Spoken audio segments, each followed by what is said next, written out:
அம்பத்தூர் சுற்றுவட்டார பகுதிகளில் ஞாயிற்றுக்கிழமை ஆட்டோவில் சென்ற 2 ரவுடிகள் அடுத்தடுத்து 5 பொதுமக்களை பட்டா கத்தியால் வெட்டி காயப்படுத்தினர். மேலும் 5க்கும் மேற்பட்ட வாகனங்களையும் உடைத்து சேதப்படுத்தினர். இதில் திமுக பிரமுகரின் காரின் கண்ணாடிகளை கத்தியால் வெட்டி அடித்து உடைத்துவிட்டு தப்பிச் சென்றனர். அந்த பகுதிகளில் பொருத்தப்பட்டிருந்த சிசிடிவி கேமராக்களின் மூலம் அந்த ரவுடிகளை அடையாளம் காண போலீசார் தீவிர முயற்சி மேற்கொண்டனர்.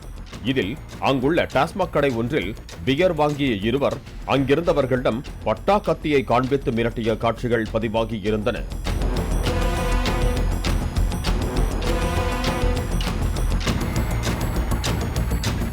அந்த சிசிடிவி காட்சியின் இறுதியில் கத்தியுடன் தப்பிய இருவரும் ஆட்டோவில் சென்று தப்பியது தெரியவந்தது.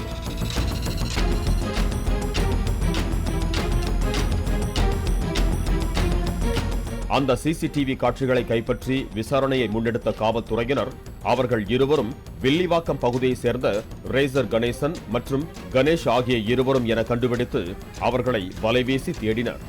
ஒரு இடத்தில் பதுங்கியிருந்த இருவரும் போலீசாரிடமிருந்து தப்பிச் செல்வதற்காக சுற்றுச்சுவர் ஒன்றை ஏறி குதித்த போது வழுக்கி விழுந்து ஒருவனுக்கு இடது கையும் ஒருவனுக்கு இடது காலிலும் எலும்பு முறிவு ஏற்பட்டது.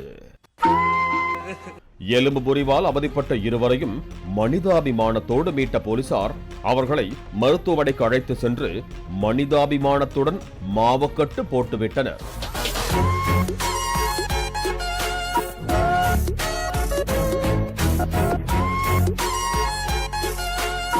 இதுபோல யாராவது கையில் கத்தியுடன் பொதுவெளியில் ரகளையில் ஈடுபட்டால் கடுமையான நடவடிக்கை மேற்கொள்ளப்படும் என ஆவடி மாநகர காவல்துறையினர் எச்சரித்திருக்கிறார்கள்.